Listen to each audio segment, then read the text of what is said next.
Assalamu alaikum. Welcome, friends, to this evening's gathering. My name is Hassan Muhammad Ali, and I'm the director of the Muslim Institute, and I'll be emceeing tonight's event. I'm just going to say just a few words of introduction before I introduce the first person up to speak. Critical Muslim 48, Saliha, is dedicated to the memory of Saliha Sardar, who died suddenly in January of last year. This gathering is really a remembrance of a virtuous life well lived. And I think everybody who knew her would agree that does characterise Saliha. We will hear readings from contributors to this special issue of Critical Muslim, as well as tributes from family and friends of the Sardar family and of Saliha. The Quranic term Saliha signifies a person who is righteous, pious, and unfailingly does good deeds, virtues that Saliha without doubt embodied. So we have a series of speakers tonight, and I would like to introduce to open tonight's gathering Dr. Khalid Siddiqui, who is the brother-in-law of Zia. He's a loved member of the family and is affectionately known as Baba. It also happens to be your birthday today, I believe. So congratulations. Dr. Khalid will open today's gathering with a dua and a few words about Saliha. Just to introduce him very briefly, he's a lecturer of Islamic Studies and Arabic at the Graduate Theological Union Center for Islamic Studies, Shabbat College, Mission College, and a Hoang College in California. And he's here to open tonight's gathering. So without any further delay, Dr. Siddiqui, you can come up.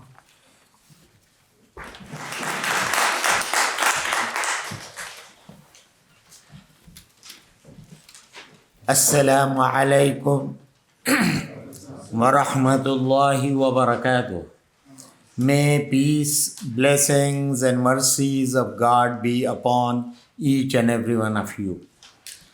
Nahmaduhu wa nusalli ala rasulihil kareem. We begin praising the one and only universal God and His chosen and selected human beings who were raised as prophets and messengers to guide the humanity to choose the right path in this world. أعوذ بالله من الشيطان الرجيم بسم الله الرحمن الرحيم. I seek protection of one universal God against all kind of evil powers. And I begin with the name of Allah, which is the personal name of God. The word Allah in Arabic language is not subject to masculine, feminine, or plural forms. So he beautifully explains God that he is neither male nor female, and he is one and only one. كل نفس ذائقة الموت وإنما توفون أجوركم يوم القيامة فمن زحزح عن النار وأدخل الجنة فقد فاز وما الحياة الدنيا إلا متاع الغرور صدق الله العظيم. I have recited a verse from chapter number 3, verse 195, which speaks about the death. That death is one single thing which is not even denied by those who deny God.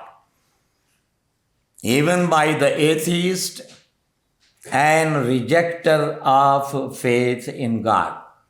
And every single soul, anybody who is born, will have to taste the death. And the simple reason for that is God says in chapter 67, verse 2, that He created the life and death in order to test who from among us goes back to God with the best of actions. And what are the best of actions?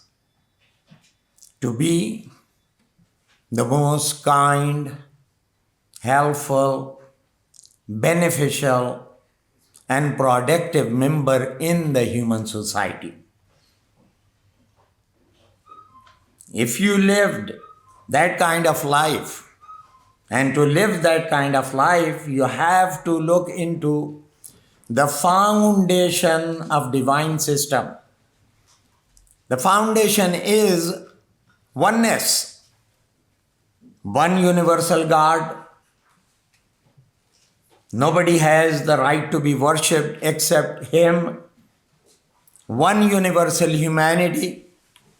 One universal God mentioned in chapter 2, verse 163 and many other verses. One universal humanity defined by God Almighty in such a beautiful words that, O humankind, we have created you from one single male and female. We made you into nations and tribes, not to fight each other, not to eliminate each other, not to despise each other, not to commit genocide against each other. The purpose is one beautiful word, لِتَعَارَفُوا, so you may know each other. You know that I have a freedom of choice, so I chose Islam. My friend has a freedom of choice, he chose Christianity. The third one chose something else, Hinduism, Buddhism. And one of them chose not to believe in a religion. Who am I to judge? God has appointed the day of judgment. My duty and responsibility in the word of Lita'arafu means we need to find out about each other. Nations and tribes find out the most common ways in which we can cooperate with each other. Cooperate with each other, having the firm intention in our heart and in our mind to establish the perfect and equal justice in this world. Free from discrimination, free from racism, free from hatred, grudges. You don't have to be all believers in God, but you have to know about each other. If you know that, then you come to know Islam. Islam is a peace. But that is not qualified peace. No, it is qualified. Because Salima, the root word of the peace, has the meaning of justice in it. That peace can only be attained on the basis of perfect and equal justice. So, God is reminding that if you don't do that, you will regret. And you will die and you will be standing before God Almighty. And how are you going to answer? So you are a member of humankind and your duty is to establish peace on the basis of justice. So God says in the remaining part of the verse that you will be given the full reward on the day of judgment. And if you want to find out what to do, you have to do two things. Do the acts and speak the words which will make you deserve to enter the garden of paradise. And avoid saying and doing the things which will cause to take you to the hellfire. As far as this world is concerned, it is illusion and it is deception in most cases. You see? Let's come to my relative, Saliha Sardar. What I have seen of her, primarily, she was committed to her family. Because no charities begin outside your family. It begins with yourself, with your family member, and then you move forward. So what I have seen with her are three things. First, commitment to the family, and she was able to offer all the sacrifices as a mother and as a wife a woman can. And obviously, being a mother, we all believe that she reached the level where we can say that under her feet lies the garden of paradise for her children. When it comes, and family includes her husband and children. When it comes to all the other relatives and friends, she fulfilled her duties and responsibilities. When we moved from England in 1985 to America, she did not fail to fulfill her duties towards other relatives. She came and joined my son's weddings. She came and joined us in our house several times, spending from 2 weeks to 1 month, because in this world, what makes you happy is your commitment in maintaining the most beautiful relationship, and the system will go as al-aqrab fal-aqrab. The nearest will be the dearest, and you keep moving. So she fulfilled that. I saw her when I went to Pakistan to join the wedding of her brother's daughter. We joined that and she was there. We saw her, how she was deeply connecting with the blood relatives and other relatives. I read recently a research paper where they said the longest living people in this world are those who maintain the most beautiful relationship. See? And in terms of longest living, although Saliha, my sister, my brother Zia's wife, my wife's Bhabi, she left. She left in a very short period of time. But she also left a very long and deep impact on the people who were left behind, whether they are family, relatives, or co-workers, neighbors, anybody she was meeting, she was touching them. with her compassion, with her love, with her sympathies, with the qualities which make a person, the person success is, I can see here, how successful Saliha was. She touched each and every one of you in addition to me and my family. And in many cases, she even moved people. Moved to what direction? To continue to join the relationship.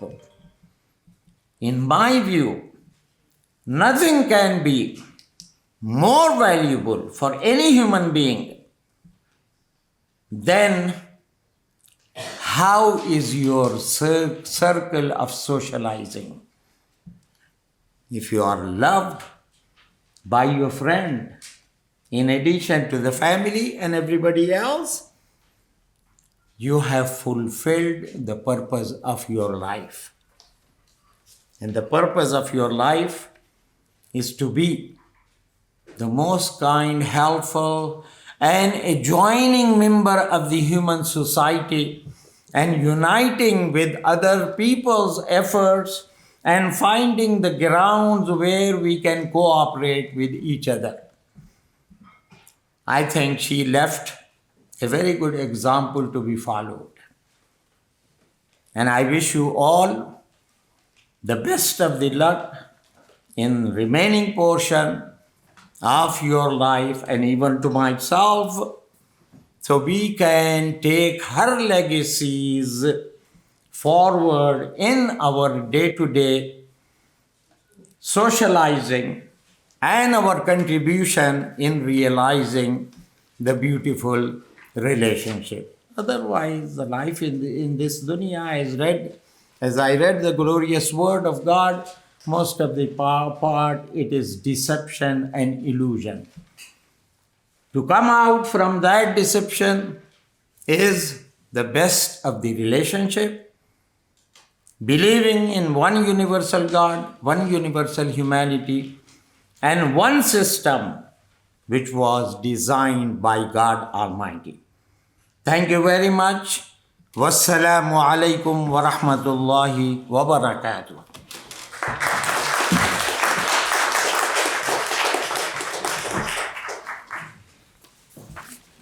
Thank you very much. Thank you. Before I introduce the next speaker, I just, you've probably noticed that Saliha Sardar isn't here tonight.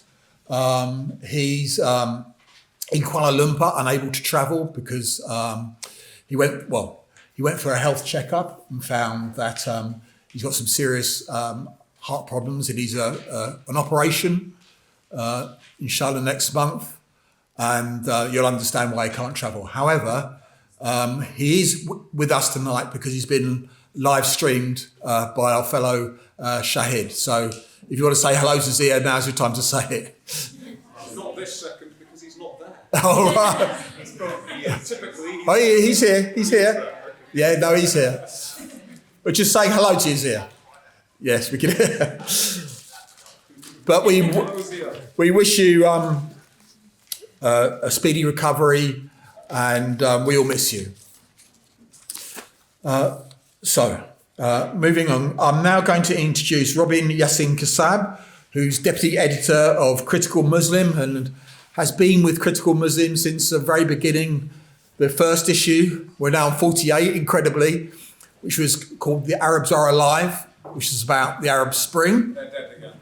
There you go. Such life turns that way. And Robin will read from, he'll introduce it, an essay from CM48. Robin.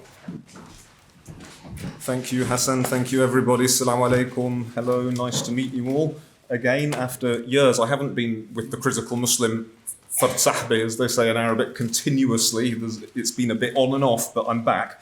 And it's really nice to see you all again. I'm in a way sad that it's for this occasion, which is a sad occasion because somebody that was part of us has now moved on. But it's a celebration, I think, of a really great life, as has already been said. And it's also a celebration of a really good issue of the Critical Muslim. The longest essay in this issue of the Critical Muslim, and a really strong essay, is by Zia. I'm not going to read from something I've written today. I'm going to read from Zia, his essay, his memoir of Saliha and his life with her. It's a great big long piece. Some of you will have already read it. Others, I hope you will take home your copy and read it this evening or tomorrow.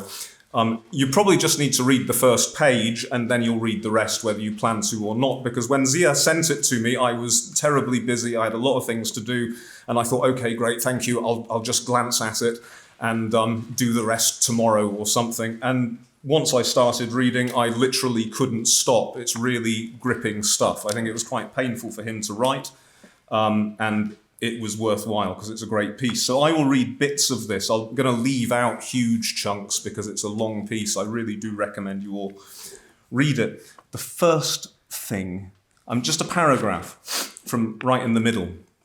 Zia speaking. I tended to be wrapped in myself. I suspect that most writers are. I needed time and space to write, and I had to travel for research, but Saliha came to appreciate this. When people asked me how I had managed to write so many books, I always replied, it's thanks to my supportive wife. In one respect, she is the invisible but ever-present co-author of all my works, and she actually features in a few. When someone visited our house, she would point with a beaming smile on her face to the bookshelf that held most of my titles. My husband wrote these. However, she seldom agreed with what I had to say. Before I go on to the next bit, we are celebrating Saliha, and Zia isn't really here. He's only kind of partially here in that machine, so we can talk about him behind his back. I think we're celebrating both of them. We're celebrating a relationship, and human beings, people, really do their best stuff and their worst stuff in relationships. Relationships with other people tend to magnify or amplify what we're doing. It's only in cooperation with other people that we can do really terrible things like genocide. And it's only in cooperation with other people that we can do really wonderful things. And as well as the stuff that you were talking about the good treatment that Saliha gave to her immediate family and then her larger family and then to her friends and society and the children she worked with and so on. She's also at the basis of this relationship, this family, this couple who produced all of these books. This great big chain of books and television programs and talks and interactions and the Critical Muslim. So it's because of this relationship between both of them that we're all here today, I think. And I will now go on and read from page 30, the beginning of the essay, near the beginning of the essay. Merijan, that's what I called her. When she was anxious or concerned about something, Merijan, my life, my love, I would put my arms around her. She was not a natural hugger. Her first reaction would be to hold back. But once I clasped and held her firmly, she would calm down. Her worries would melt away. We would become one, a single life. Usually she was Begum. It was, as I was eventually to discover, part of her name. Her birth certificate has her name as Saliha Begum. It's an honorific given to Muslim women of high social or cultural standing in South Asia. Sometimes it's just added to the first name without a solid reason. In Saliha's family, there are many Begums. Her mother and aunts are Begums. But by the time she got married and had Sardar added to her name, Begum had been dropped. Her first passport, issued in Multan, Pakistan, on the 27th of December 1977, had Saliha Basit, her father's name, written underneath her photograph in blue ink, with Sardar added in black, as though an afterthought. But I called her Begum. She was my Begum, my queen, my wife, my beloved, who elevated my position, gave honor and dignity to my life. My nephews and nieces and some younger members of our extended family called her Dulhan, bride. When we were getting married, my nephew, Atif, who was 2 years old, asked, "Who is the woman sitting on the podium, wrapped in red garments?" "She is the Dulhan," she was told. He and other children present at the wedding started to call her Dulhan. The appellation stuck. But she was appropriately named and was always Saliha, the virtuous one. It's a Quranic term that also means righteous, pious, and just. In its different forms, the word occurs 100 times in 98 verses of the Quran. Saliha personified righteousness. She was, according to the Quran, one who does righteous deeds and has faith. 1697. For her, wealth and consumerism were nothing more than allurements of the life of this world. She was interested in the things that endure, 1846. Things that endure were the virtues that were deeply ingrained in her. She embodied what in Muslim history and circles is called akhlaq, the character traits that define a virtuous person. These virtues are spelled out in the Quran: humility, sincerity, patience, modesty, prudence, forgiveness, courage, love, and justice. She did not acquire these virtues. They were infused within her by the grace of God and enhanced by her upbringing, by the traditional setting of her family background, and by her own conscientious personality. She provided a counterbalance to my obvious shortcomings. I tend to be a little, some will say quite a lot, arrogant. But Saliha was totally selfless. Humility positively shone in her. My patience is rather limited. In contrast, she seemed to have patience in abundance, her humility combined with her modesty. But modesty for her was not about hijab or how you dress. Hardly any women in her family wore the hijab. The outward manifestation of modesty was limited to her dupattas, which she wore like a shawl, covering her head and shoulders. Being a traditional woman, she did not really like to hug. There was always an initial reluctance even to hug her husband. "You can just as well love me from some distance," she would say. Modesty was about how you lived, and she lived frugally, hated any kind of waste, shunned extravagance, and never overindulged herself. Moderation defined her lifestyle. I can be harsh, particularly when dealing with annoying folks. She was as gentle as a dove and never had a bad word for anyone. Let me jump over a bit later in the story to page 36. I was told that marriage, in our tradition, is a social act because it's not personal and individual. It never involves just two people, each alone with their own angst and dreams. Marriage is much too important to be left to the precarious dreams and delusions of a would-be bride and groom. However, because a marriage involves the extended family, this does not mean it's not personal. Stop thinking in discrete boxes, my mother said, separating and partitioning, as you're missing the point. Extended families and their collective actions do not eradicate the individuality of each member. On the contrary, they place an emphasis on the idiosyncrasies, the personhood of each member. An extended family is, par excellence, the safe and secure environment in which you stake your ground for being exactly who you are and to be accepted as such. One is an abstract unit of a social abstraction. Instant love is an illusion. Love grows as a couple bond, grow as a unit to make a life together. No soul, let alone a 26-year-old, I thought, can survive such an onslaught. Inevitably, I returned to Pakistan in 1977. My arrival in Karachi was already being seen as an affirmative action towards this arranged marriage, which he thought he didn't want. My entire extended family settled in Karachi accompanied me to Bahawal Nagar. I've pronounced that wrong, I'm sure. Charpais, traditional woven beds, were laid outside Hakim Saab's house for the visiting men to sleep on. I spent a sleepless night on a charpai fighting off a battalion of mosquitoes. The following morning, I got up to go to the toilet. It was a small closet on the corner of the veranda. I entered, accompanied by a lota, a small brass vessel that resembles a teapot, and sat awkwardly on two small pillars. The end product dropped onto a container underneath, excuse me, Zia, not me, Not accustomed to squatting, it was not an easy maneuver to perform. As I was trying unsuccessfully to balance myself, a hand emerged from underneath the pillars and pulled the container away. I was shocked, froze, cleaned myself quickly using the lota water as best as I could, and came out onto the veranda to rapturous laughter. I had entered the closet while it was being cleaned. Apparently the cleaner had made the usual announcement at the beginning of the process, but I was unaware. Amongst the gathering on the veranda was Saliha, carrying a balti of water. There was a sublime smile on her face. There was also a grace and beauty that astonished me. I was mesmerized. "Oi," I shouted to attract her attention. "Do you think I would make a reasonable husband?" "Probably," she shouted back, "but not for me." Then she threw the balti of water over me. I was always married to Saliha, even before I was married, even before I was born. Page 57, jumping around. Have I got time?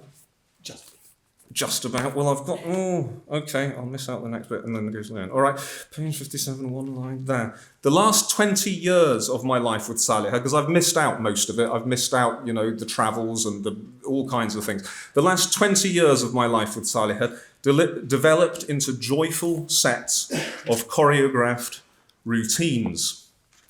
Now, the choreographed routines involved rules and regulations. One rule was that Zia was not allowed, in front of her at least, to criticize Pakistan or to say anything that could be taken as critical of Islam. He got in trouble. Second rule, films and television shows containing sex and violence were totally forbidden. I said I wasn't going to read that bit, sorry, because I'm running out of time. I'm going to ignore that bit. That was a taster of what you can read yourself afterwards. I'm going to the end, near the end. I'm missing out this is the last passage. I'm missing out the painful stuff, which was really gripping and raw. And all of us here will have had experiences of, traumatic experiences of loved ones being terribly ill and dying. And reading this will bring all that back, but maybe in a positive way. There's real raw human emotion here, which I do recommend.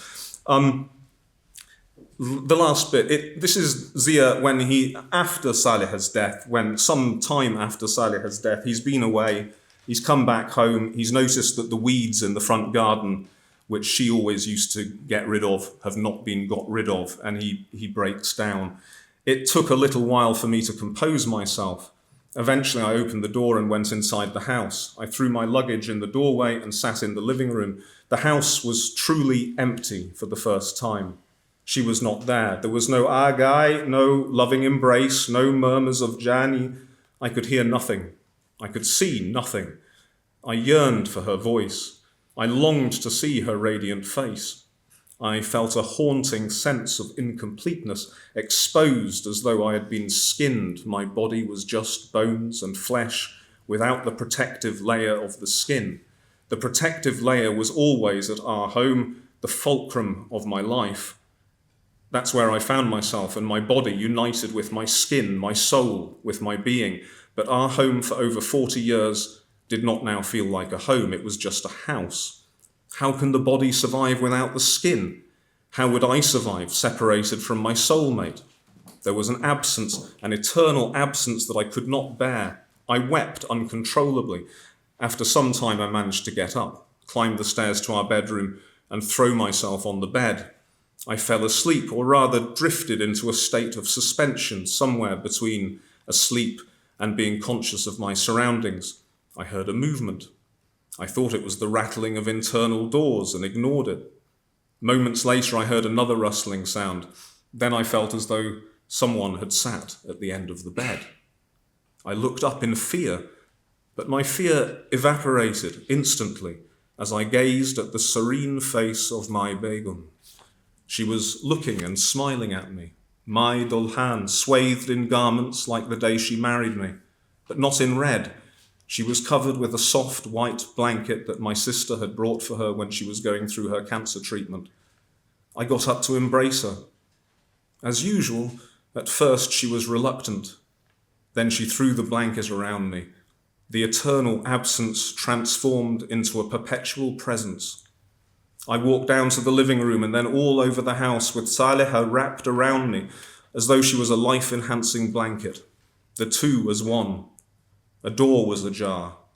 She turned my grief into grace. Even in death, she was concerned about me.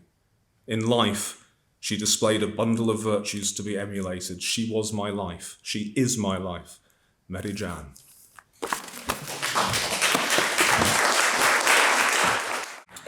Thank you, Robin. Sorry to curtail you there. Apologies.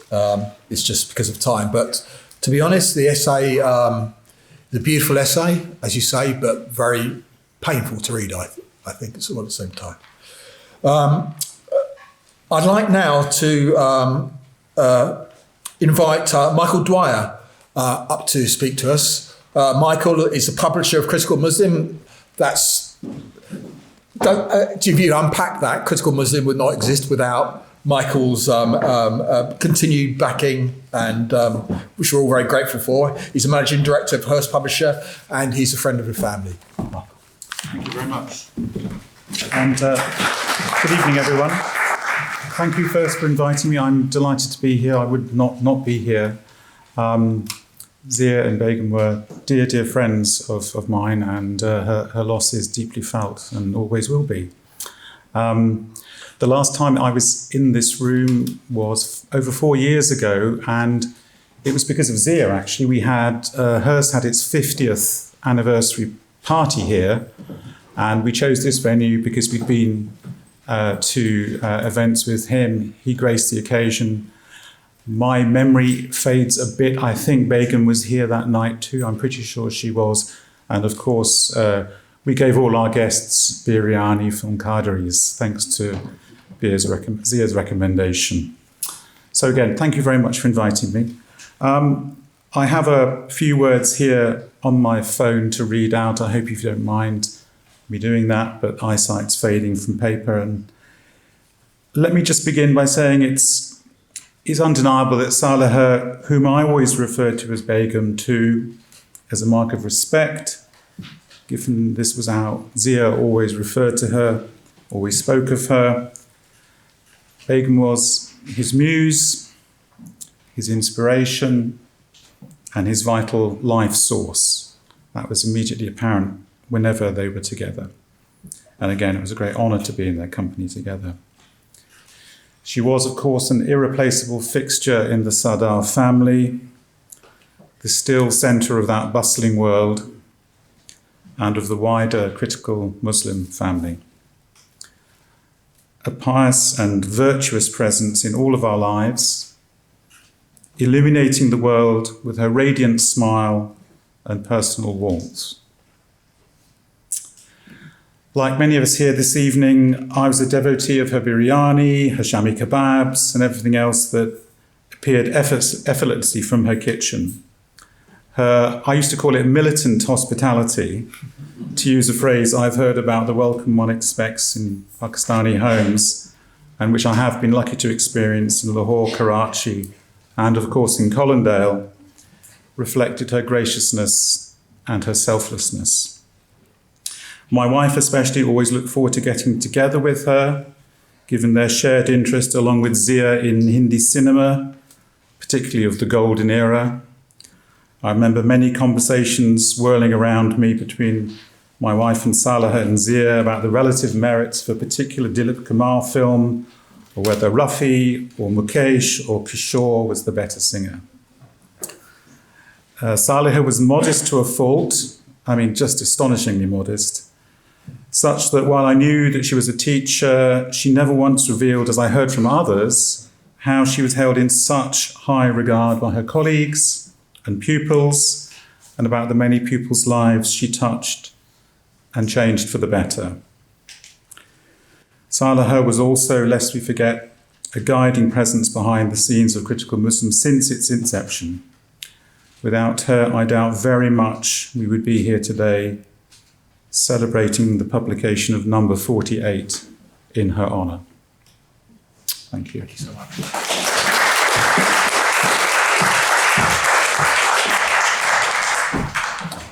Thank you so much, Michael. Very much appreciated those words. I would now like to invite Zain Sardar, Saliha's son, to say some words. Zain.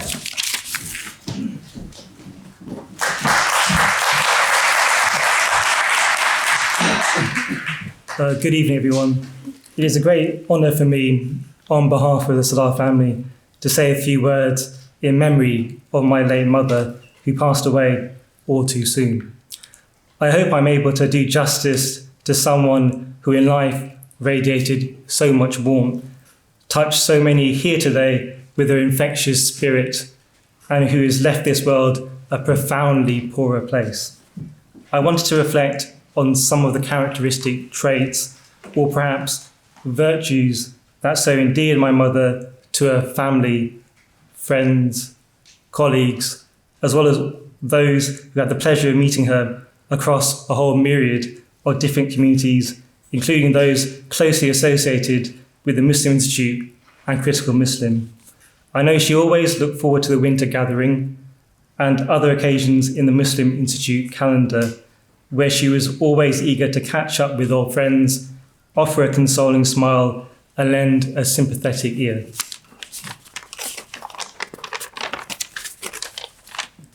My mother's life, the way that she conducted herself, has a lot to teach us all. What grounded her was a strong sense of personal ethics, a guiding ethical orientation which was second nature to her, embodied in service and devotion to others, and manifested through selflessness, patience, and a strong, overarching sense of justice. She was not a larger-than-life personality who will be remembered for making the big interventions. No, she was life made up of 1,000 small kindnesses. For her, it was the little gestures that carry the power to make an enormous difference in this world. It is the memory of these kindnesses and gestures that will continue to endure beyond her in the lives of others. First and foremost, it is important to say that my mother was a great convener. She excelled in bringing people together, and indeed, she was able to create a community around her wherever she went. It was this ability that led her to dedicate huge amounts of energy and self-sacrifice to ensure the cohesion of the immediate and extended family, acting as its calming and serene centre of gravity. Many of my own formative memories in my youth provide a portrait of her character in this regard. For instance, I fondly recall my mother's loving presence by my side as I attended medical checkups in the aftermath of surgery to correct clubfoot. I remember trips to Pakistan in which my mother alone had to contend with her 3 children and baggage, all while navigating layovers and Pakistan International Airlines. I also vividly remember the tender moments, such as my mother's tears as I left home to start my undergraduate degree in Canterbury. It is very much an understatement to say that the family home could simply not be complete without her. Every time I enter the homestead, I still hear the echo of her voice to this day, asking whether it is me who has come in. Very much reflective of her gregarious persona, she made friends easily from all walks of life, particularly from work and the local community. It is no surprise in that case that she was happiest surrounded by her family and friends or entertaining guests. In those circumstances, many have noted the extra twinkle in her eyes and added octave in her voice. She was an exceedingly selfless individual, and in fact, service to others really defined her life. In her interaction with those around her, her patience and generosity, the hallmarks of her personality, would unwaveringly come to the fore. She had that astonishing ability, in the words of Rumi, to look at the thorn and see the rose, to look at the night and see the dawn. In her professional life, as a teaching assistant, she was strongly committed to caring for the disabled, non-verbal children at the village school, where she quickly established herself as a favourite amongst staff and students. She held herself to high standards, prided herself in never taking a sick day, and was exceedingly scrupulous in sticking to the rules. She could only be described as a model of integrity, and moreover, it is worth pausing to reflect on what a rare commodity integrity is in current times. More than anything, however, she cherished every moment with her pupils. Fundamentally, it was the people whom she loved so dearly that kept her going back. Consequently, she never really wanted to retire and was planning to continue working even in her final days. Throughout her life, she was a hugely resilient character, and she dealt with the hardships, including the cancer diagnosis itself, with fortitude and stoicism. But the pain she was able to bear herself, she found intolerable in the suffering of other people. She was constantly concerned with those who are decidedly underserved in society. This speaks much of her charitable nature, and in this, she has been inspiration to her children. Our own sense of public service and impulse to advance social progress has been indelibly shaped by my mother's sensibilities, which will also undoubtedly continue to inform our future trajectories.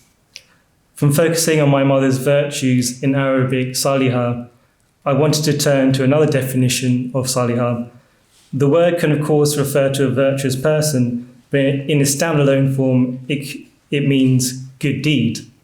As a trustee of a new charity invested in continuing my mother's life work, it is truly satisfying to know that my mother's good deeds of assisting vulnerable young people will persist beyond her life.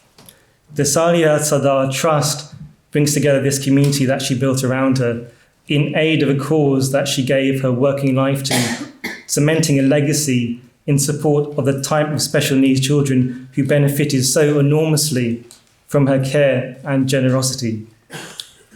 To conclude, my mother's death represents for the family and the communities she was devoted to an irreplaceable loss and void in our lives. We are determined to keep her legacy and generous spirit alive through our own actions. Thank you.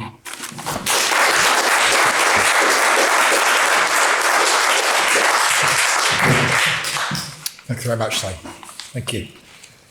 I'd like now to invite up to talk to us Anas Sheikh Ali, the Director of Publications at the International Institute of Islamic Thought.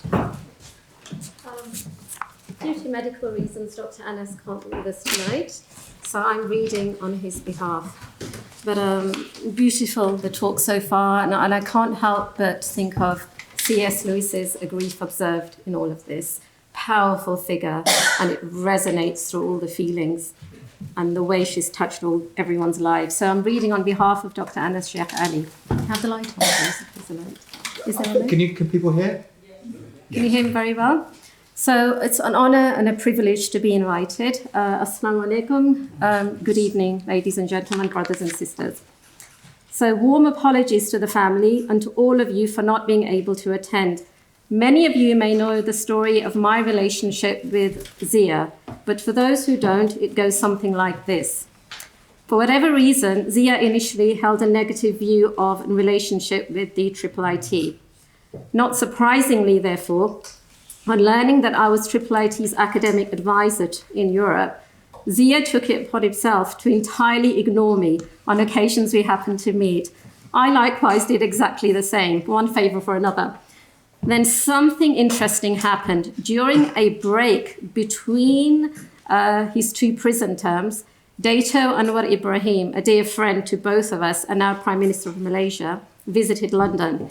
He noticed the coldness between Zia and myself, and being an experienced politician, tried his best to deal with the issue in a gentle and diplomatic way. This partially worked, and we started, albeit reluctantly, to exchange greetings in a stiff and coldly polite manner, whilst maintaining a comfortable distance. Then, in September 2011, during another visit by Dato Anwar to the UK, we organised a lecture for him at Westminster University in which we exhibited some IIIT publications.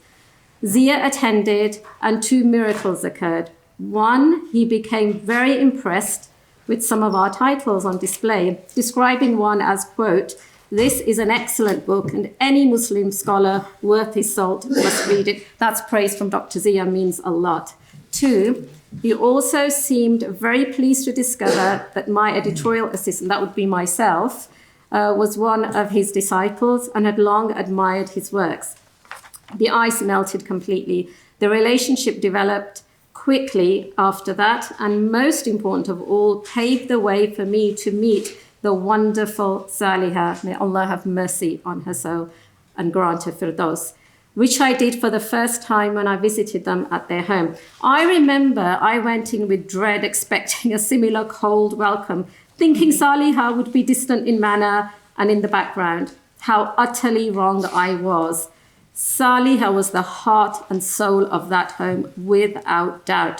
She proved to be gentle, warm and welcoming and all smiles, exactly the opposite of my encounters with Zia. Later, once we came to know one another, I related to her my earlier experiences with Zia, especially with regard to the time and the process it took to develop a working relationship with him. We chuckled over some interesting, let's say, anecdotes, which she really enjoyed, fully sympathizing and siding with my position. Now, the second and much longer encounter with Saliha took place during a 10-day summer school for graduate students, which we organized annually at a friend's farm in Turkey near the Black Sea. Students come from various parts of Turkey and Europe. It was during this time at the farm that I saw Saliha at her best. She charmingly engaged not only with our hosts, whom she met for the first time, but also especially with the students. During breaks and meals, they would swarm around her, almost ignoring Zia, enjoying her gentle, warm and motherly attention, as well as enlightened discussions on various issues and life experiences.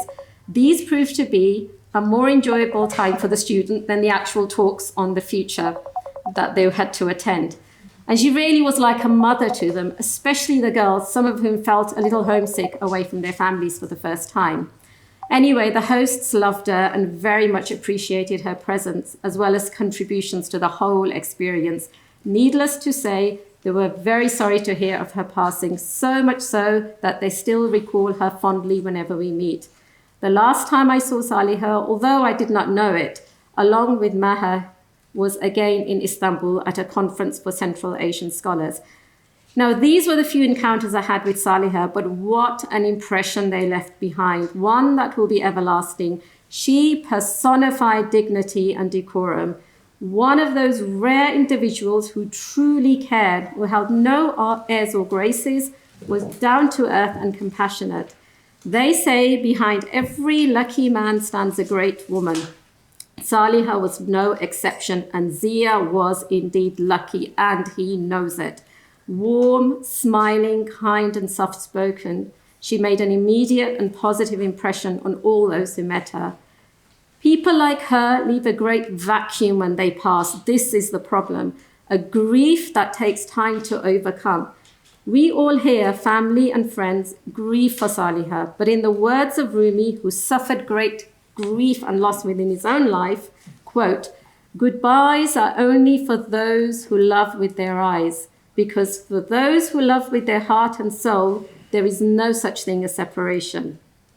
So, ladies and gentlemen, people go, memories remain, sadness quietens down, but never fully leaves.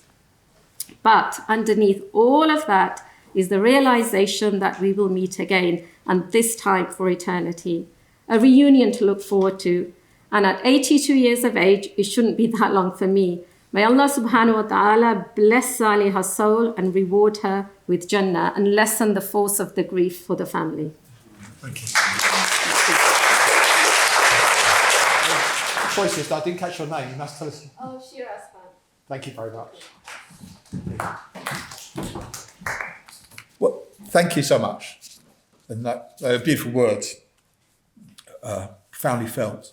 We're now going to return to CM48, and I'd like to invite Naomi Foyle, who's a poet, friend, a fellow of the Muslim Institute and on the editorial board of Critical Muslim, and she's going to read from her own essay from CM48 about another extraordinary woman.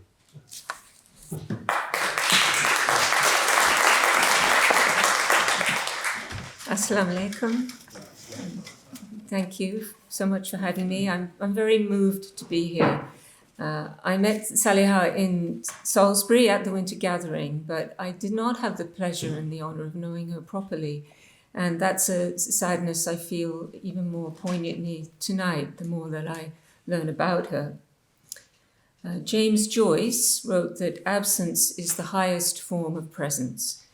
And having lost my own mother when I was 27, I know that to be true, and I know that a mother's love deeply endures and sustains her children and motivates her children to honour her in all that they do. And I was very touched to hear of the founding of the Saliha Sardar Trust as just such a beautiful and powerful example of that. It is fitting that I'm reading tonight from my tribute to Shuhada Sadakat, also known as Sinead O'Connor, who died of natural causes last year. It's just been announced that she died of natural causes. She's mourned by her surviving 3 children. I've chosen sections from the beginning and end of the essay, reflecting on the relationship between grief and faith. They tried to bury me. They didn't realize I was a seed. Shuhada Sadakat, Sinead O'Connor, after Dinos Christianopoulos.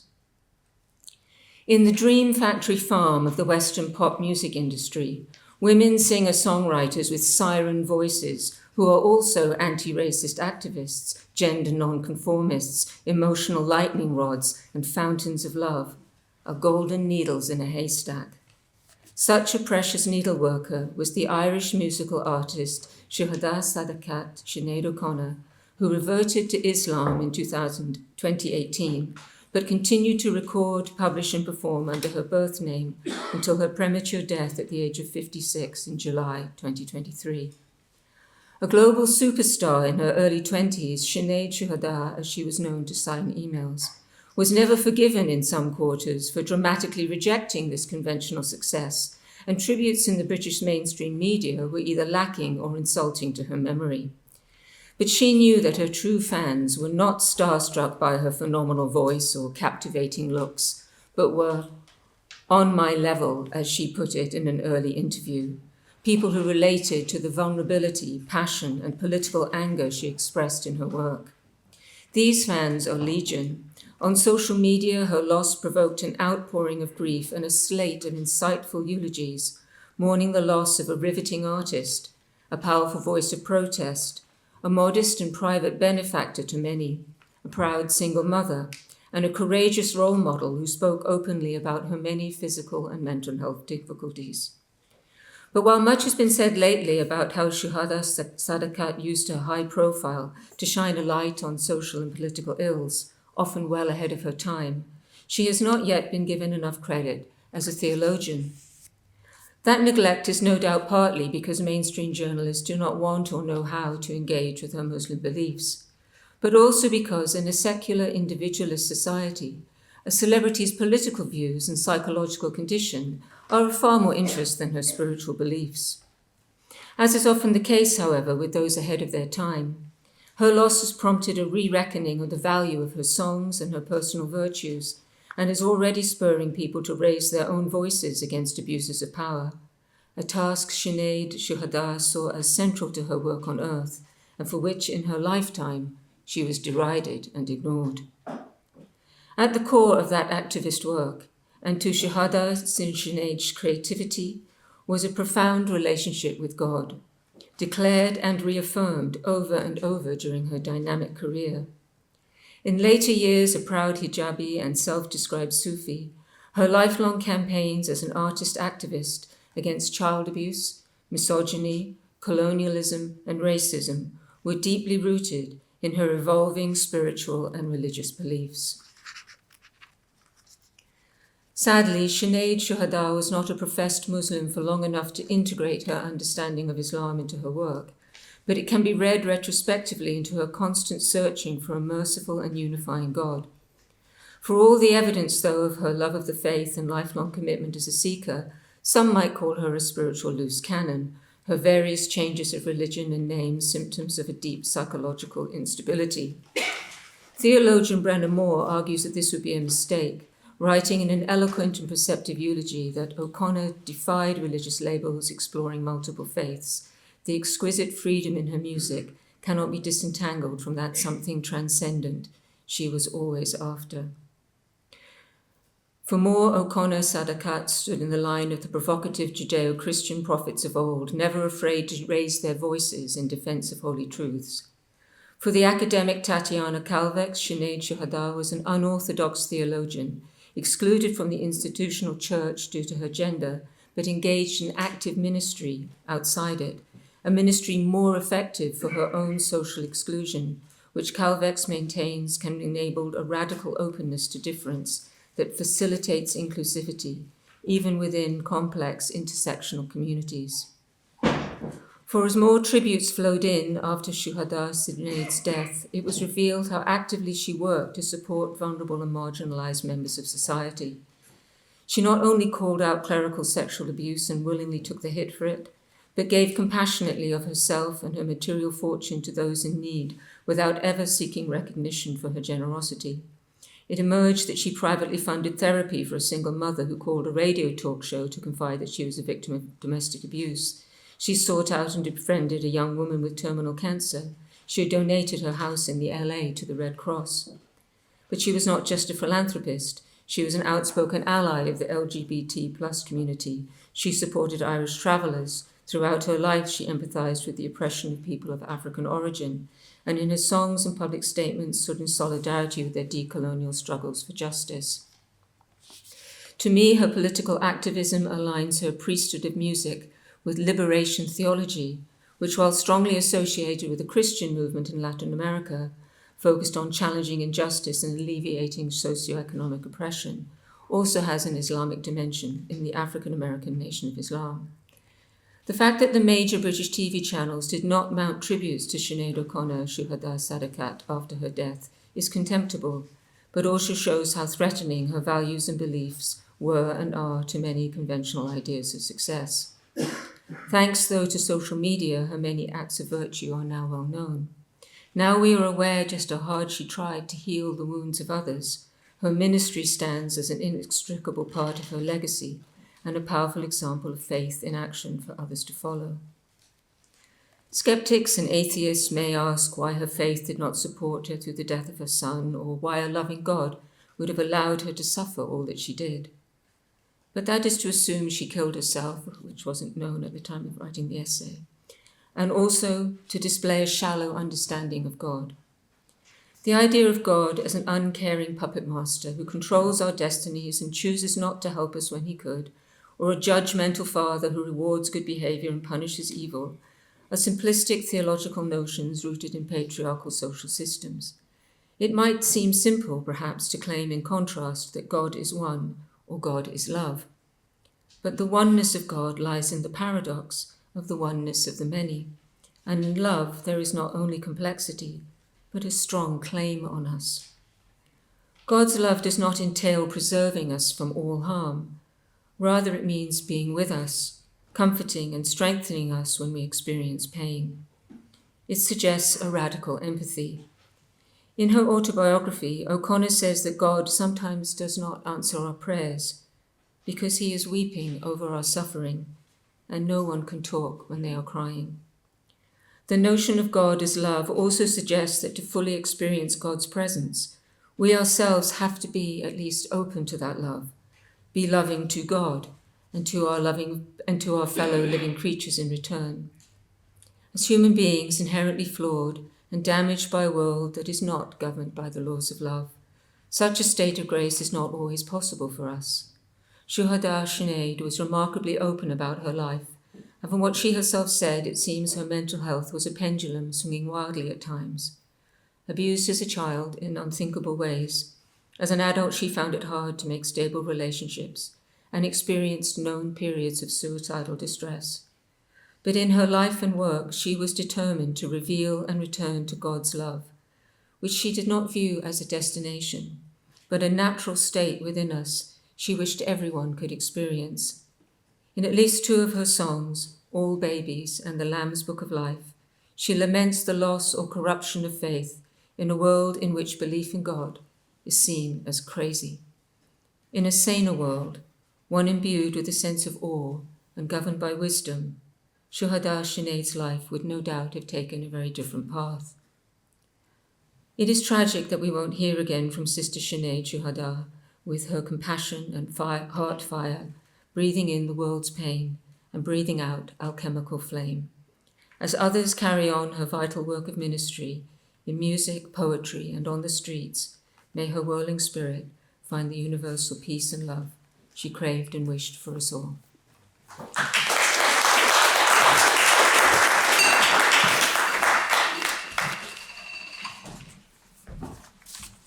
Thank you very much, Naomi.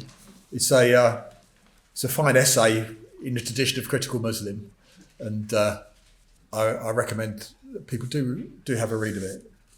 It's one of those obituaries where the subject somehow comes alive again.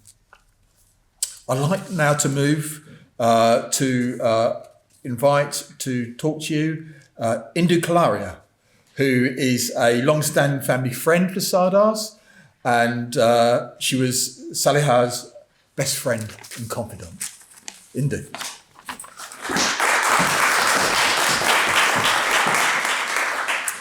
Good evening, ladies and gentlemen. I'd first of all like to say thank you to CM and to Zia, to Maha Zaid and Zen for allowing me to come tonight to say a few words.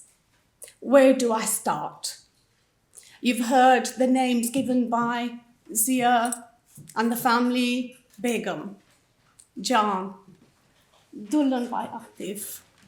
My name to Saliha was Bestie. She loved when I called her Bestie.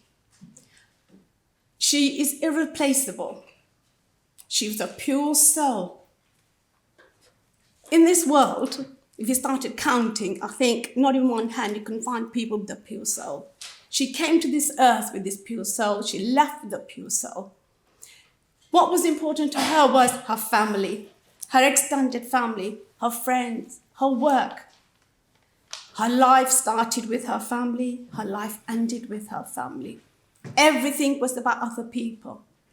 She never, ever thought about herself. Nothing was more important than other people, family. Her hospitality was absolutely out of this world. Her love for everybody, whether they're younger than her, older than her, her age. She took care of her mother-in-law with so much dignity, with so much love. She loved Zia's brother. She loved Zia's sister, their families. Her house in Colindale was the meeting point. She was like a magnet. Everybody attracted to her, including me. But the best thing about her was she never saw anything negative about anyone, always positive. She had empathy. She had sympathy. She was loving. She was caring. She could never, ever say no to anyone. If you asked her to say, can you do this? She'll do it. And people at her work, actually, she did 2-3 people's job because she couldn't say no. But the children at her school, disabled, couldn't talk, can't walk. But when they saw Saliha, their eyes lit up, their eyes spoke. Teacher myself, a secondary school teacher, I used to send my children to do work experience at our school. And a couple of times when I went there and I'd see Saliha, I'd actually have tears in my eyes because she had so much love for those children. She was like Pied Piper. Their eyes just followed her everywhere because she just had such motherly feelings. She'll come to my house and I'll make her favourite things. She'll tell me. I'll ask her what she wants. Oh, make me this, this, and this. And then have a doggy bag when she went home. We'll spend hours and hours talking. One day, we were talking about Zia and my husband, Aaron. Bad things, sorry. And Aaron, my husband, sitting there, walks in, and we burst out to laugh. We were like little schoolgirls. We laughed and laughed and laughed. We could talk about everything. But for me and Saliha, the things that we know about each other, I don't think our husbands know, our children don't know, our parents, nobody will know. And they'll go, she's gone, and they'll go when I go. But Saliha, she was a very rare species. You're not going to find anybody like her. My friendship was not just the sisters. We were soul sisters.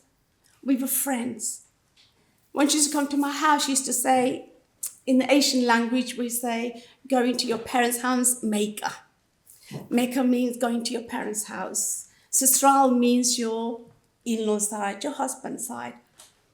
Every time she'll come to my house, she'll say, Indu, I feel I've come to my Mecca. She used to feel so good coming to our house, sorry. She's left a big vacuum in my life, in your life, but especially in Zia, Maha, Zaid said. She was the anchor of the family, anchor at her work, anchor in her friendship to everybody. She was an incredible woman. She inspired everybody. Her tolerance and her love, I can't even begin to talk about it because people like her don't exist. We were like two little schoolgirls, spending such lovely quality time, hours and hours. She gave me so much love, so much respect, that probably my own family couldn't have given. We had a very special bond. Some people used to say we must have been in our last world. We must have been sisters or mother and daughter, something. We had that connection. And I hope again, we used to say next life, we'll be sisters again, have another bond, another life somewhere. But Saliha, wherever you are, people here, friends, her family in Pakistan, anybody she came across, she touched their heart. No one will ever forget Saliha. My husband and my children.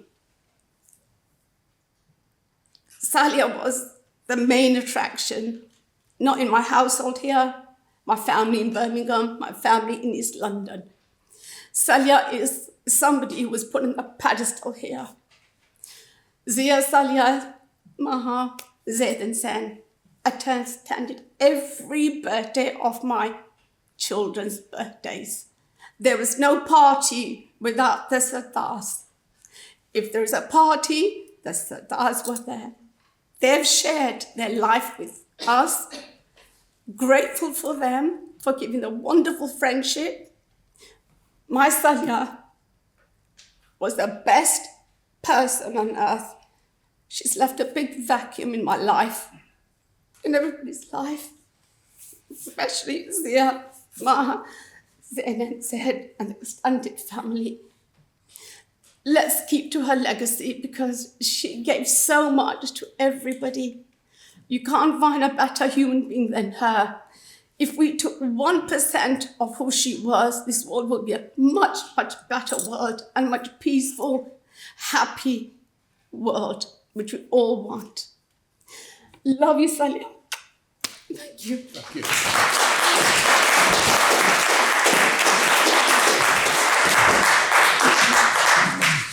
Thank you, Indu.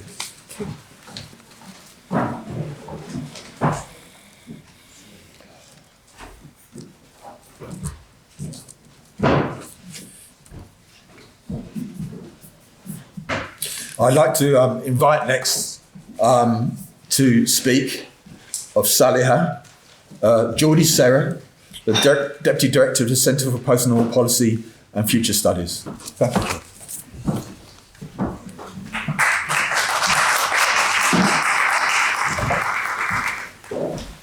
Good evening. Thank you very much, ladies and gentlemen. Oh, I'm still Dutch. I'm deeply honored to be here with all of you today. And despite what the MC and the program said, I'm not here today in my quality of Deputy Director of the CCP. I'm here because Saliha was family. Don't bother looking for physical resemblance. I am adopted. I am part of this other family Dr. Saliki said at the beginning. You see, roughly 30 years ago, Zia decided to adopt me as his younger brother. If he would be explaining the story, he would say it was shortly after the fall of Constantinople, but I know for a fact I was not born then, sorry Zia. So let's settle for 30 years. The time I was a young, fresh futurist trying to start my professional career, Zia was already a well-known, highly respected futurist. So he adopting me was something very big for me, particularly because I'm only child. But to be honest, I didn't know what to make of it. For all what I knew, this brother thing could be just an Asian way to be polite with me. So for a while I was cautious. I didn't want to overstep. I didn't know how much truth was in that until I met Saliha. The moment I went to the place and she welcomed me, she made me feel family.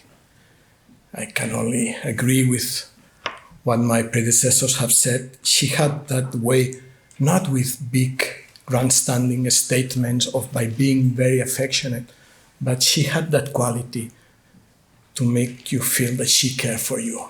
She made me feel family. And I know it, especially because of the cooking. You see, for a while I was traveling frequently to London. Many times, most times actually, I would be flying with an afternoon or early evening flight. I would be arriving at the place quite late. Every single time, as soon as I would cross the doorway at Orchard Gate, Saliha would go to the kitchen and finish a meal for me.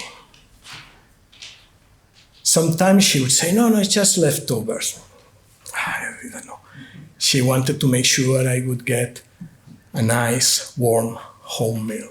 That kind of meal that it takes time, that it takes patience, that cannot be rushed, that you only do for the people that care. So that made me feel family. Because for me, cooking is one of the purest and most sincere ways to show love to someone. And here we are all today celebrating her memory.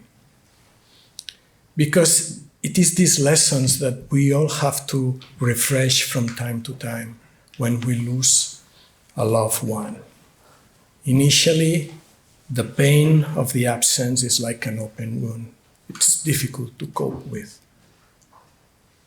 But eventually, we remember that as long as we remember them, as long as we keep them in our heart, they will be always with us. That realization that Zia had that evening in his bedroom is something that sometimes we all need to learn. And now Saliha will be a presence for her family and for her friends, someone that will always be there for us. But then the nature of this event in itself, and forgive me if I am overstepping, but I'm not sure. I can't help but wondering if she would be completely comfortable with this kind of event. Because we are emphasizing how remarkable she was, the extraordinary achievements she made. And do not get me wrong, I'm not saying in any sense that she was not remarkable. But I can hardly think of a person with a greater tendency for modesty. So many times I saw her taking a step back, letting others to get central stage and limelight. Mostly Zia, of course. But she seemed to be very okay with that. I would say that she didn't need to be extraordinary. She was quite all right with being ordinary. However, there's always a however, everything she would do, she would give the best of her. She would do it to the top of her ability and her capacity. And by doing things that way, she found a way to be ordinary in the most extraordinary manner. Thank you very much.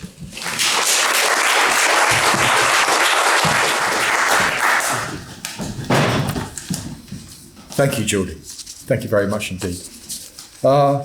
We're returning now to Critical Muslim 48 and an essay, another very personal essay within that edition. And I'd like to invite Yasmin Albai-Brown, one of the truly fearless journalists we have around us, and a columnist, celebrated columnist, to read from her essay, My Mother. Thank you, Yasmin.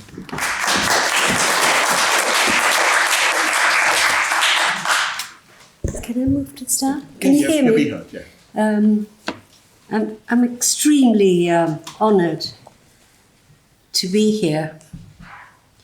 And you've all said everything that needs to be said about Saliha before I read my essay, but you didn't say a couple of things. You didn't say that when Zia was being pompous and loud, and as he is, the way we love him, she would always puncture. She was so smart, she would always puncture that balloon and not let him get away with it. And the other thing, she was so funny. She really was a very funny woman. She could make you laugh. And I think sometimes we're describing all the extraordinary qualities. You forget that she was a sparky, feisty woman who knew exactly who she was and what her place was in the world. And I was just thinking about the link between my mother and Saliha. My father was a bit like Zia, quite a lot like Zia, which is why Zia and I fight all the time.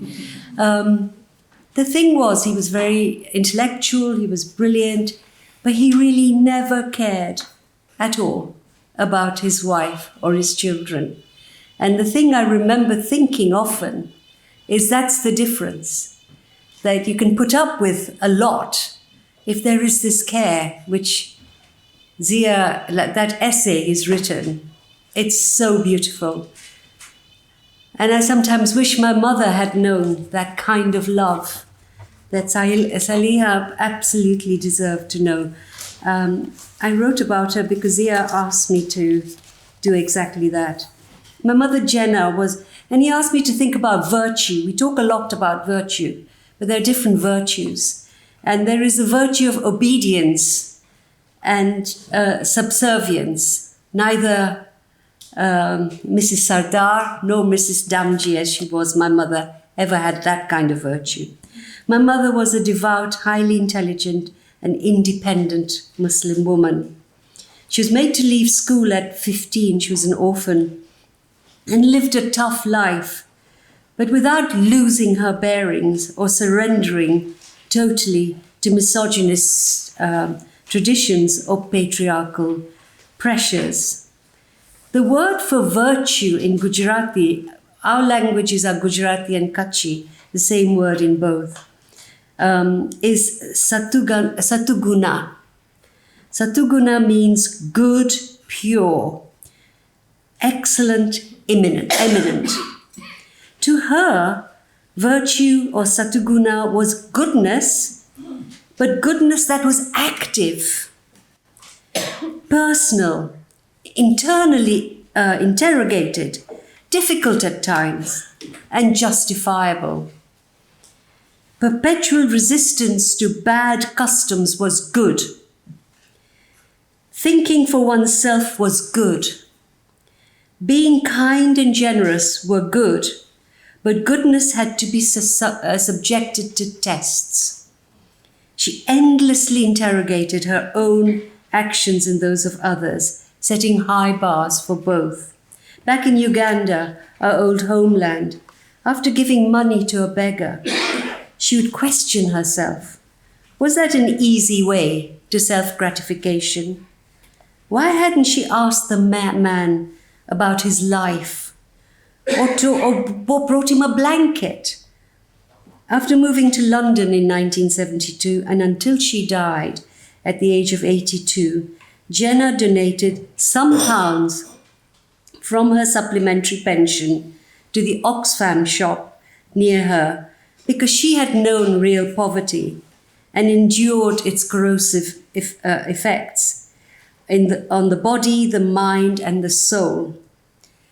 A picture of Bob Geldof was up on a wall in her little sitting room. The white pop singer believed my mother was a demigod of virtue because he cared about starving Africans. I mean, I couldn't persuade her on this one. He stayed there till she died. We disagreed about that. I remember how hard she worked when I was growing up. My father, as I said, was brilliant but irresponsible. She did 3 jobs, had a son and 2 daughters, but like Saliha, resisted praise. All mothers, she would say, even dog mothers, do what they have to for their young ones. Nothing special. Qasim did not let her wear makeup. She was 16 years younger than my father. She was 16 when she married him and he was over 30. And so he didn't let her wear makeup. She acquiesced. But when he tried to stop me wearing lipstick as a teenager, she became a tigress and sided with me. I did it to make you happy. It was my choice. You were 33, I a much younger wife. I knew that made you anxious and jealous, but you do not have the right to make my daughter obey you. This was my mother of that generation. And boy, did she, I've never obeyed anybody since. Although she gave up lipstick, rouge, and this is so funny, and she used to wear an immense amount of perfume in the and so much so that the market traders used to call her Mama Attar.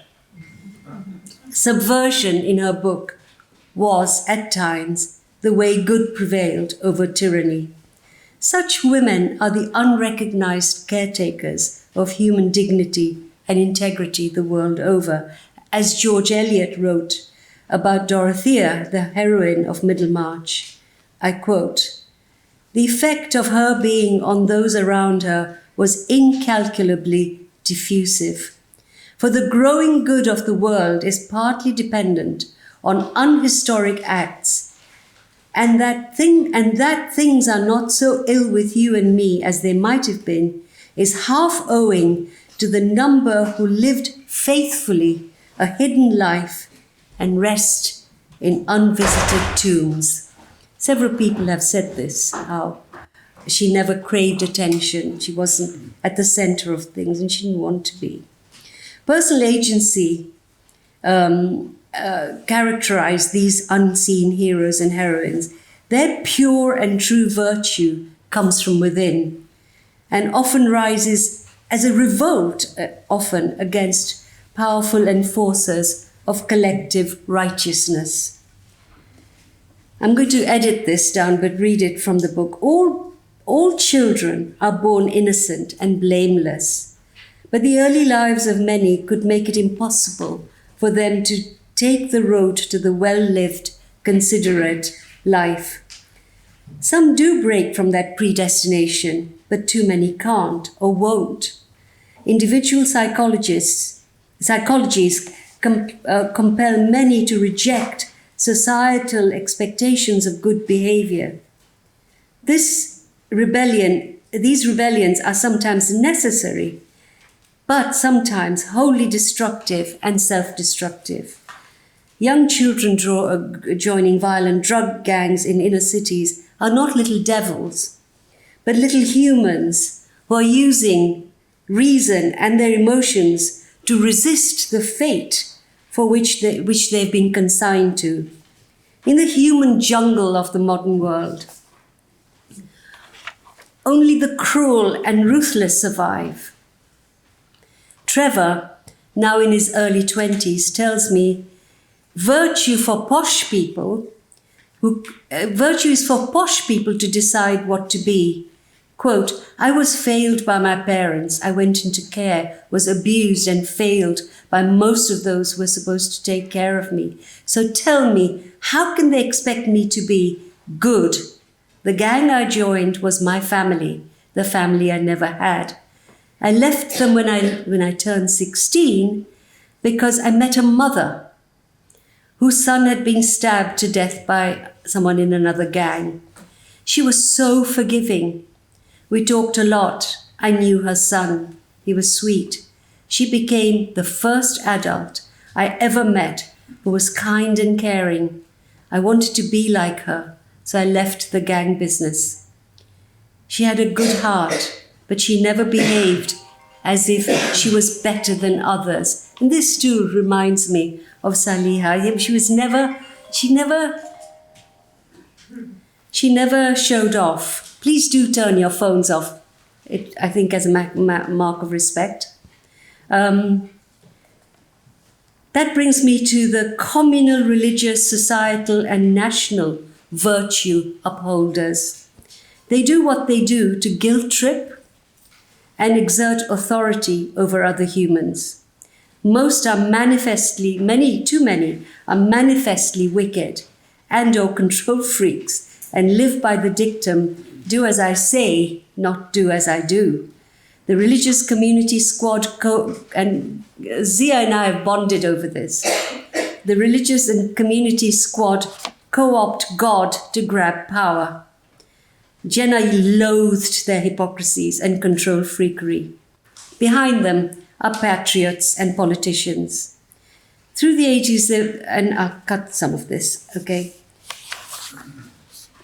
My wise and brave mother openly challenged the enforcers, only 5 foot tall, her hair in a bun, wrapped in simple saris. She would argue on the mosque steps with male proselytizers and leaders. She often was with a group of other insubordinate ladies who used to defy the orders that were issued every Friday and would only obey them if it was explained to them why it was necessary and if they thought it was a good idea, because their virtue was to challenge, not just to say, yes, sir. And they were really and I'm talking about the 30s now. I was born later, but I heard so much about my mother and this group of women who defied them all. These women were more virtuous than the men who think they have the right to guard the entrance to heaven. And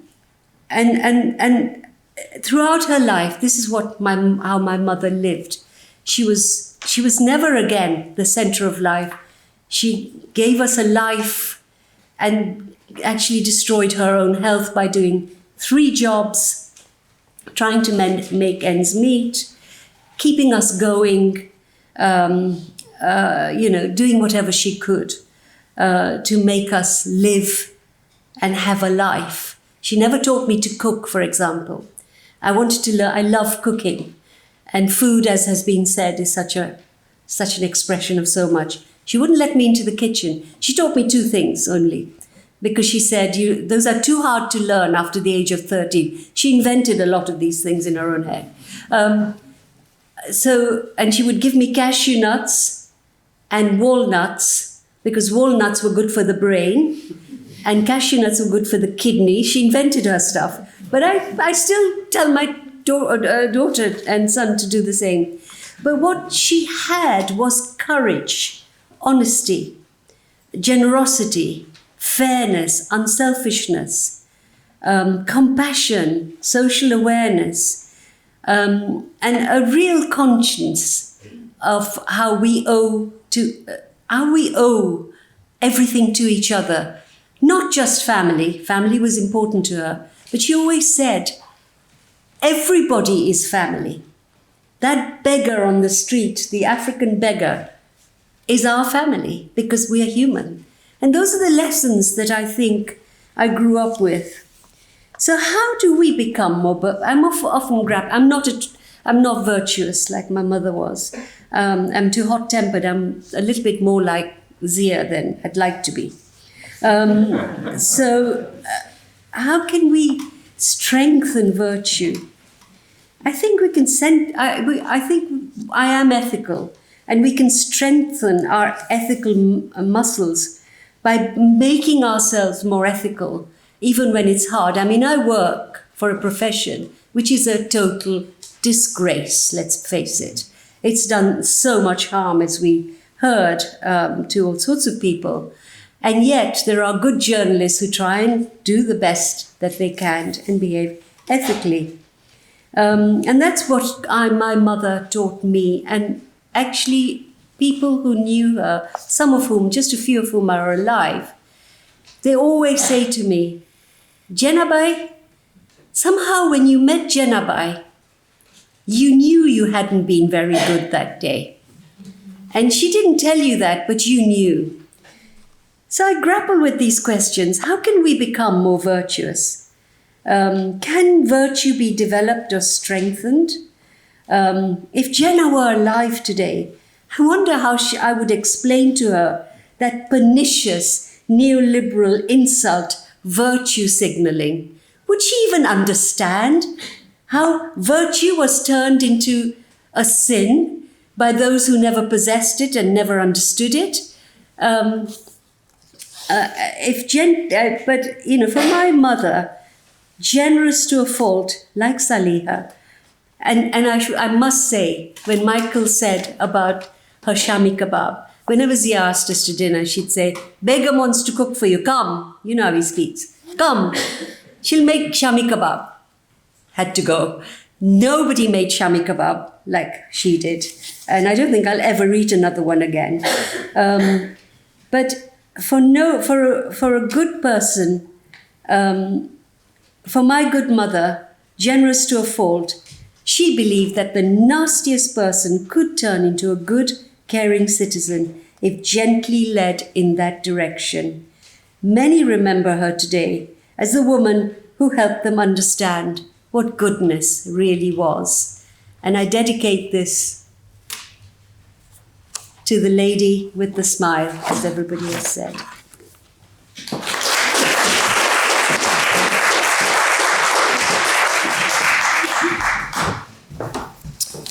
Thank you very much, Yasmin. Thank you. Appreciate it.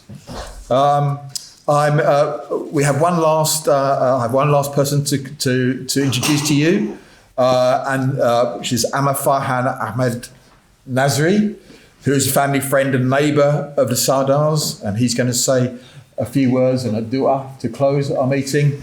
And then if you just hold on after that, because Asim Siddiqui, the Deputy Chair of the Muslim Institute, has a few announcements and closing remarks. So, over to you.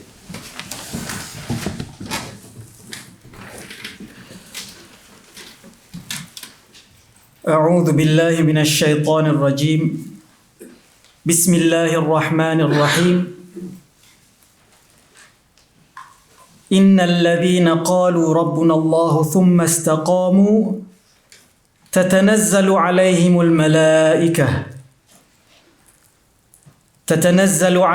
الملائكة ألا تخافوا ولا تحزنوا وأبشروا بالجنة التي كنتم توعدون نحن أولياؤكم في الحياة الدنيا وفي الآخرة ولكم فيها ما تشتهي أنفسكم ولكم فيها ما تدعون نزلا من غفور رحيم ومن أحسن قولا ممن دعا إلى الله وعمل صالحا وقال إنني من المسلمين. Surah Al-Fussilat, verse 30. to 33. The translation of which goes,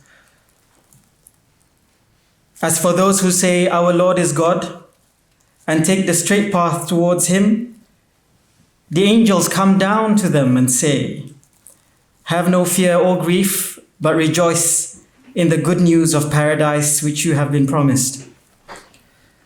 We are your allies in this world and in the world to come, where you will have everything you desire and ask for.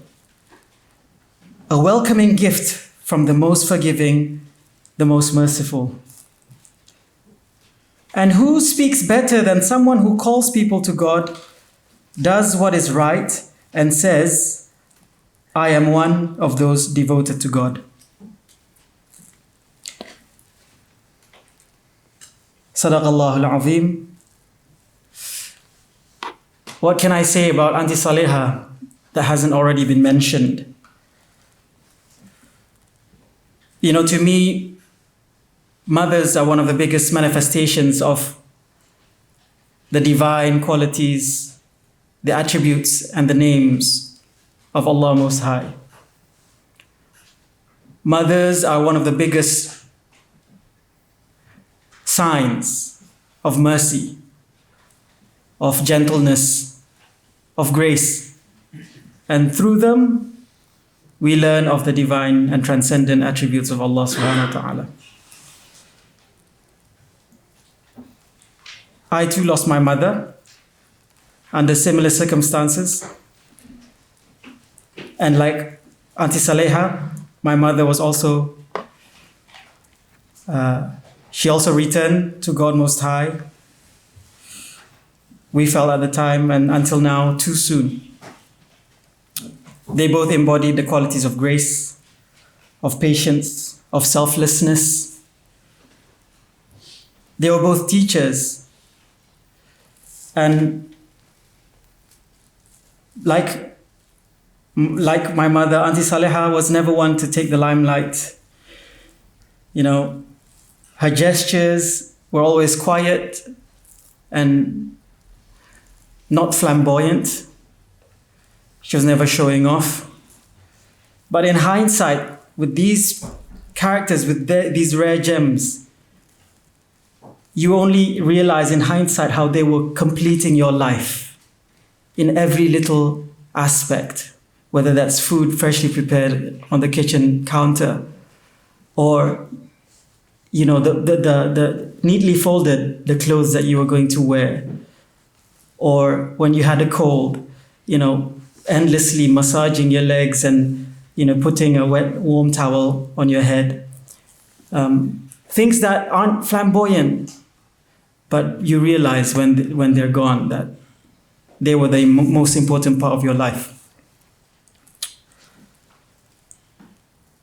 Like my mother, Auntie Saliha was unassuming, but fastidious, attentive.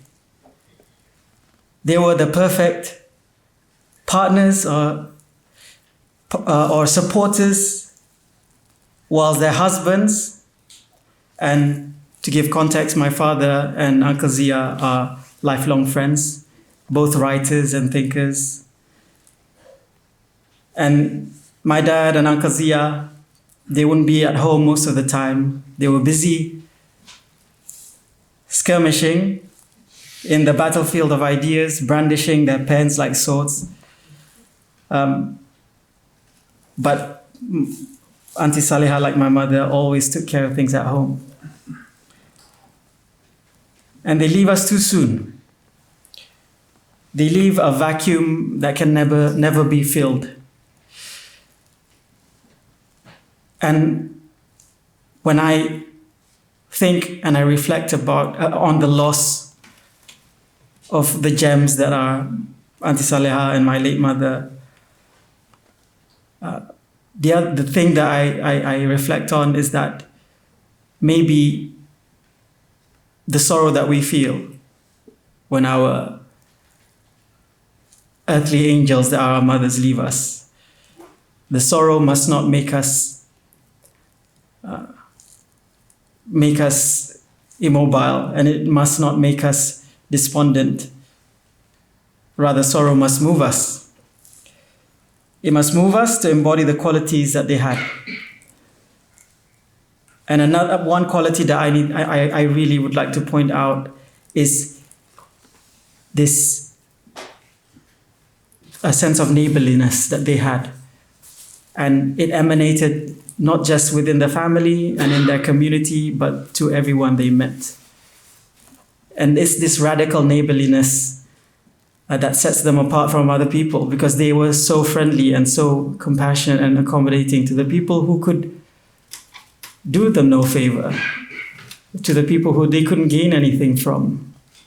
And I think this is one of the qualities that our messenger, the messenger of God, may peace and blessings be upon him, had, that we see so little of today, that radical neighborliness.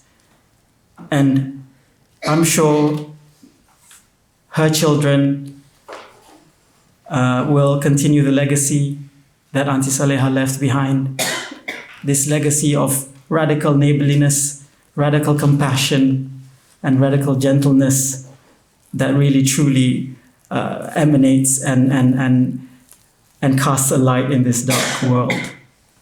And with that, I would like to share some sayings from the Messenger of God. May peace and blessings be upon him. The Messenger ﷺ was asked, what is the best Islam? And he replied, one that is patient and tolerant. And he was asked after that, and what is the most complete faith? And he, peace and blessings be upon him, replied, one that has the best character. We ask God Almighty to reunite us with our gems, with our earthly angels, and reunite us with them in paradise. And we ask God Almighty to elevate them to higher ranks, and so that we may meet them in paradise, in eternal life, where we can renew and we can continue creating these wonderful memories, and we can continue the bond that we shared in this earthly realm. And I pray that each and every one of us will embody the same radical neighborliness, compassion, and gentleness that our mother's, Auntie Saliha, embodied in her life. And I hope certainly that the messages that have been shared this evening, reverberate in every action and in every transaction and every interaction that we share from this moment onwards. Thank you very much. Jazakumullah khair. Assalamu alaikum wa rahmatullahi wa barakatuh. Thank you, Amma. I'm just going to ask Asim to come up for a few closing words. And I'd just like to thank everyone who helped organise this meeting. Thank you all for coming, and a special thanks to Saliha Sardar, who sort of helped organise alongside me. So much appreciated. Thank you.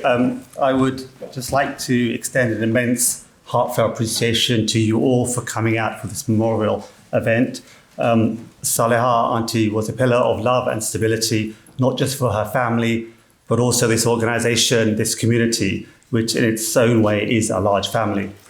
Having been such a joyful part of many of our lives, her memory will continually be evoked every time the name of the Muslim Institute is mentioned. Following in this spirit, I'm happy to be able to announce 3 other initiatives that will further immortalise Saliha Auntie. First, I'm honoured to announce the formation of a new charity, the Saliha Sardar Trust for Special Needs Children, that Zain mentioned earlier. This trust will work to support children and those schools and organisations that provide support and welfare to special needs children in the northwest of London. This is where Saliha and her family had made their home for many decades. In that time, Saliha Auntie made a profound impact working as a teacher for special needs children for some 35 years. The charity will purchase the necessary equipment, such as wheelchairs, and pay for the much needed services and therapies required of applicants, many of whom come from families who are struggling to cope with these expenses, as well as many from refugee backgrounds. A number of the trustees of the Saliha Sardar Trust are with us here today, and I wish to give them due recognition. Zaid Sardar, who will be the chair of the trust, Maha Sardar, Zain Sardar, they are the three children. There'll also be Indu, Nirat Malik, Anna Aronofsky, and Gloria Pereira Souza. We wish them all the best of luck in this such important area of work. The second initiative I am pleased to announce is that the Muslim Institute will be offering workshops and seminars in the area of future studies and post-normal times theory, a concept developed by Saliha's husband, Ziauddin Sardar, who unfortunately could not be with us this time. Shenaz Banglawala, who has recently joined us as a new trustee of the Muslim Institute, will be championing this initiative. Planning for the future is critical. These seminars and workshops will help young activists and thinkers to develop the tools required to anticipate, prepare, and eventually shape their futures. We wish Shenaz all the very best in this initiative. The third initiative I'm pleased to announce this evening will be the inaugural annual Ibn Sina lectures that we will be holding in Leeds from this year. As many of you will know, the Muslim Institute, as a learned society, has been holding annual Ibn Rushd lectures for over a decade now in this very hall. These lectures, in the name of the great Andalusian philosopher and thinker and polymath, known in the West as Averroes, promotes a culture of learning and new thinking, something both Salah Aunty and Zia represent. We now wish to expand these lectures to the north in the name of Ibn Sina, another one of the intellectual giants of the golden age of Islam, known in the West as Avicenna, renowned for his contribution to philosophy, science, metaphysics, medicine, and theology. The inaugural Ibn Sina lecture will take place in April, and these will be held alongside the annual Ibn Rushd lectures in London. I wish to again thank you all for taking the time to be with us this evening to remember someone very special to us all. Thank you.